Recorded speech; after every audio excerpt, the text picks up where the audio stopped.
오늘도 주님 안에서 승리하는 복된 하루가 되시기를 간절히 축원을 드립니다. 찬송가 456장을 보면 찬양의 가사가요, 바로 거친 세상에서 실패하거든 그 손 못자국 만져라 라는 이러한 찬양입니다. 이 찬양을 작사하고 작곡한 벤자민 맥켄리는 미국에서 경제 공황이 있을 때 태어났습니다. 1890년대에 태어났는데, 그러니까 이 어려운 시기에 태어나다 보니 가정이 매우 힘들고 어려웠다고 합니다. 그런데 그 가정은 그 어려움에도 불구하고 항상 그 아버지가 모아놓고 예배하며 찬양하고 그리고 하나님의 말씀을 묵상하게 했다는 것이죠.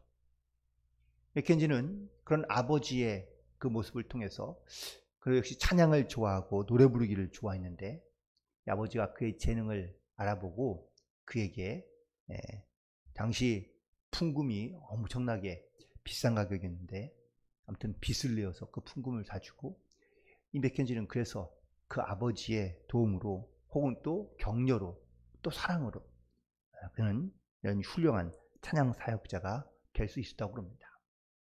그런데 어느 날 어느 집회에 참여했다가 그 목사님의 설교 중에 이 말을 듣고 그는 마음에 아주 큰, 물론 위로와 또한 은혜도 입었지만 마음의 찔림을 받게 되었는데, 여러분 속히 못자국난 예수님의 손을 붙잡으시기 바랍니다 라는 이 말에 그는 집에 돌아와서 계속 이 말씀을 묵상하다가 그 찬송가 456장에 거친 세상에서 실패하거든 라는 이 찬양을 만들게 되었다고 그러는데요. 그런데 영어로 그의 원어적인 어떤 이러한 표현을 보면 거친 세상에서 실패하거든, 이 말이 아니라 이건 좀 약간 한국으로 개사된 말이고요. 원어 그대로를 본다면 폭풍우에 시달린 삶 속에서도 폭풍 같은 그런 어떠한 비바람이 몰아치며 센 바람이 부는 그런 거친 그러한 삶을 살아가는 모든 사람들에게 바로 하나님의 손을 붙잡고 나아가야 할 것을 그는 이 찬양의 가사를 통하여 권면하고 또한 격려하고 위로하고 있는 것을 보게 되는데, 시편에 있는, 오늘 본문에 있는 41편, 크게 시편은 세 권으로 나눠져 있는데 첫 번째 제1권의 마지막 41편에 있는 말씀은 이렇게 시작하고 있습니다. 복이 있으며.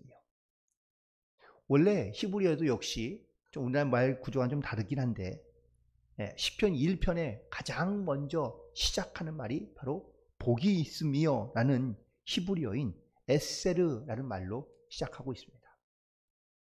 물론 우리말로 번역하다 보니 조금 다르지만 역시 시편 41편도 마찬가지로 복이 있으며 라는 이 에세르라는 말로 시작을 하고 있는데요.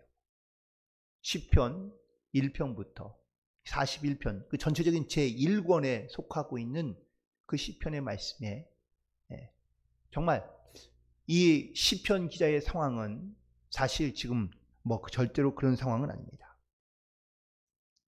자기의 원수 때문에 혹은 또 어떤 세상적인 어떤 이러한 오해 때문에, 경제적인 궁핍 때문에, 실패와 절망 때문에, 억압 때문에 마치 거친 세상에서 실패한 듯한 그런 모습과 또한 그런 삶을 살아가고 있는 것 같지만, 이런 세상 속에서 그는 하나님의 은혜를 찾고 있고, 아니 하나님의 은혜를 발견하며 감사하고 있는 것을 보게 됩니다.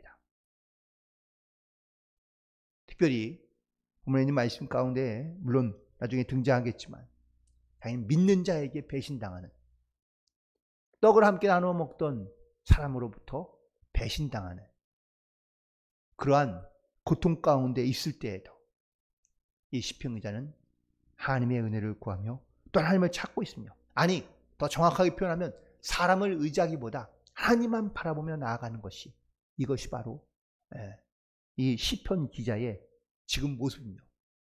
실패한 세상 속에서, 거친 세상 속에서 그가 의지해야 될 것은 오직 하나님 한 분뿐이라는 것을 그는 고백하고 있습니다. 그러므로 우리도 세상 가운데 물론 나도 역시 잘 될 때도 있고 좋은 것도 있고 또한 아름다운 것도 물론 있겠지만 우리가 이처럼 거친 세상에서 실패했을 때 우리가 과연 무엇을 바라보며 또한 누구를 의지하며 무엇을 붙잡고 나아가고 있는지를 반드시 돌이켜보고 우리는 이 하나님의 은혜와 하나님의 손을 붙잡고 믿음으로 주님과 동행하는 삶을 살아갈 수 있는 그런 우리 모두가 되기를 주님의 이름으로 간절히 축원을 드립니다. 1절에 있는 말씀 가운데 보니까 가난한 자를 보살피는 자에게 복이 있다고 말해주고 있습니다.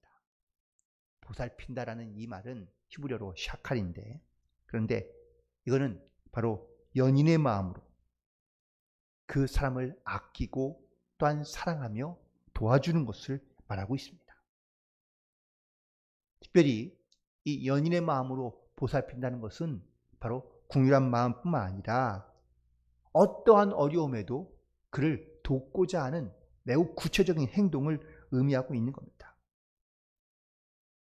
어려움께 빠져있는 사랑하는 혹은 또 사랑하는 그 연인에게 내가 과연 어떻게 그를 도우려 할까? 도우면 좋을까? 보살피는 마음이니 시작하는 바로 마음만 있는 것이 아니라 구체적인 행동을 바로 요구하고 있으며 말하고 있다는 사실입니다. 그런데 그 보살피는 마음을 누구에게 주고 있습니까? 사랑하는 여인, 사랑하는 가족, 내가 믿는 사람에게 주는 것이 아니라 보세요. 가난한 자에게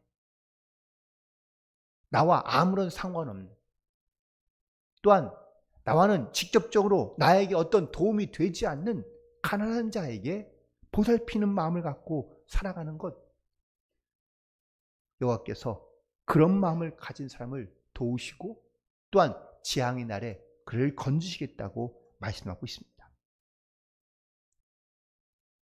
앞서 말씀드렸지만 지금 이 시편 기자의 다윗의 상황은 누구를 보살피거나 도울 만한 상황이 아닙니다.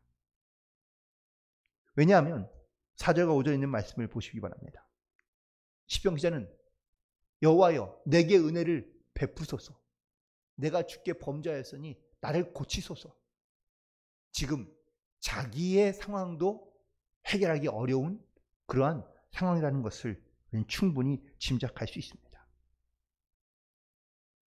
그의 형편도 그의 사정도 넉넉하지 못하지만 하지만 도움이 필요한 사람, 주변에 어려운 사람을 보살피며 돌볼 수 있는 그런 마음의 혹은 믿음의 그런 여유와 또한 하나님께서 주시는 그 은혜를 깨닫고 그 하나님의 은혜가 무엇인지를 분별할 줄 아는 사람이라면 나와 직접적인 어떤 상관이 없는 사람이라 할지라도 돌보고 또한 돌볼 수 있는 보살필 수 있는 마음이 바로 생겨날 수 있다라는 겁니다. 하나님은 이런 사람을 기억하시고 또한 이런 사람들에게 하나님께서 은혜를 베푸신다라는 사실입니다.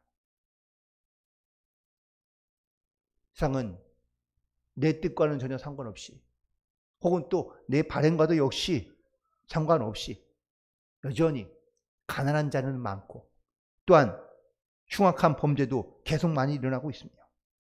여전히 배고픔에 굶주리는 사람들도 많이 있습니다. 그런데 그 이유를 많은 사람들이 하나님이 무관심하기 때문이 아니냐라고 말하는 사람들이 있습니다. 하나님이 무관심하기 때문이 아니라 그 바로 우리의 연약함과 죄악 때문이지 않을까. 나의 욕심 때문에 혹은 또 나의 편함 때문에 우리는 누군가를 고려하지 않고 생각하지 않으며 보살피지 않으며 그리고 누군가를 더 힘들게 했을 때가 많았고 그들의 아픔도 외면할 때가 많이 있기 때문이지 않을까요? 하나님은 나를 통하여 바로 이 땅 가운데 하나님의 받은 은혜들을 함께 나누며 또한 사랑으로 보살피기를 원하지만 우리는 지금 나의 상황을 우리는 하나님께 아뢰이며 지금 나의 형편과 나의 사정과 나의 어려움과 나의 고통 때문에 우리는 전혀 다른 사람들 도움이 필요하거나 보살펴야 될 사람들을 우리는 외면한 채 살고 있지는 않은가. 시편의 기자가 지금에 있는 고난과 어려움을 통하여 오히려 그는 자기가 이 주님의 은혜를 보살펴야 될 사명을 행하지 못하며 오히려 범죄함으로 하나님 앞에 나아가고 있다는 것을 고백하며 나아가고 있는 것을 보게 됩니다. 오늘 이 시편 기자의 이 고백과 또한 그의 어떤 영적인 결단이 바로 지금 이 거친 세상에 살고 있는 우리 모두에게 주는 영적인 도전이며 또한 영적인 결단이 있는 귀한 말씀이 되기를 간절히 소망하며 축복합니다. 그리고 또한 6절부터 8절까지에 있는 말씀을 보니까 이 시편 기자는 혹독한 질병과 또한 원수들의 간악한 계획들을 또한 그런 것 모든 어려움들을 온몸으로 그는 다 받아들여야 하는 그러한 극심한 고통 가운데 있는 것을 볼 수 있습니다. 거짓말로 그리고 또한 악한 것으로 그를 대적하며 또한 그에게 다가오는 그런 원수들, 그런 대적들을 볼 때마다 그는 상처가 더 깊어지고 또한 상처가 더 커지며 고통 가운데 있는 것을 말하고 있습니다. 가장 큰 고통 중에 하나가 바로 9절에 있는 말씀인데 내가 신뢰하여 내 떡을 나눠 먹던 나의 가까운 친구도 나를 대적하고 있다고 시편 기자가 고백하고 있습니다. 배신의 고통. 사실 이거는 이 고통과 상심은 사실 그 무엇으로도 설명되기가 어렵습니다. 예수님도 사랑하는 제자 중에 한 명이었던 가룟 유다에게 배신을 당합니다. 3년 동안 그도 역시 예수님과 함께 동행하며 예수님의 말씀들을 많이 들었죠. 기적과 이적을 보았고 하나님의 나라에 대하여 이야기하며 또한 많은 추억과 또한 신뢰를 그렇게 공유했던 관계였습니다.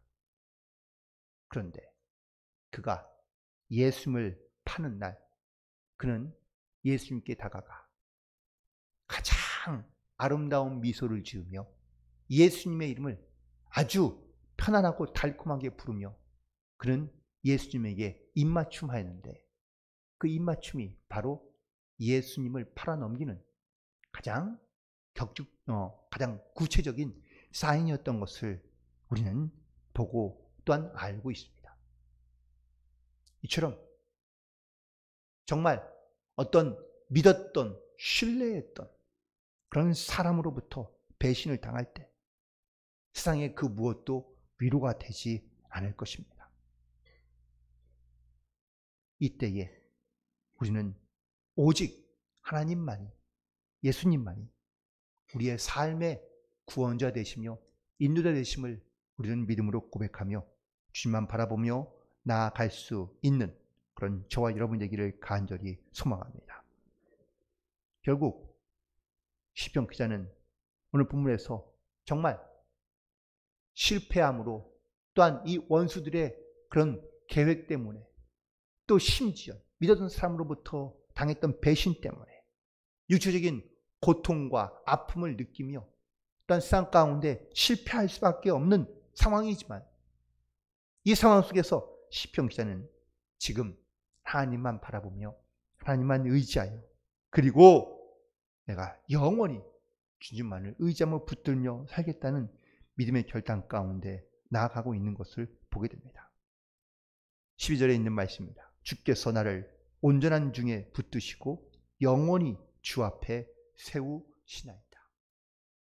나를 붙잡으시고 나를 세우시며 또한 나와 동행하시는 그 하나님 그냥 잠깐만 어느 때에만 필요한 순간에만 내가 기도하거나 요구하는 때에만 하나님께서 나를 붙드시는 것이 아니라 바로 나를 영원히 붙드시고 주 앞에 세워주신다는 이 믿음의 고백과 또한 이 믿음의 말씀을 의지함으로 하나님에 대한 소망을 또한 하나님을 의지하는 이 믿음을 반드시 견고하게 하여 어떠한 상황 속에서도 바울도 자기가 어떠한 사방으로 자기를 우겨싸고 있는 어떠한 고난에도 불구하고 그는 강하고 담대하게 믿음으로 굳게 서 나아가겠다고 고백하고 있으며 결단하고 있는데 오늘 그들의 믿음의 고백이 바로 우리의 고백이 되어 어떠한 상황 속에서도 우리가 주님을 믿고 의지함으로 또한 결단함으로 주님의 손을 붙잡고 믿음 안에 승리하며 나아갈 수 있는 모든 성도들이 되시기를 주님의 이름으로 간절히 축원을 드립니다. 기도하시겠습니다.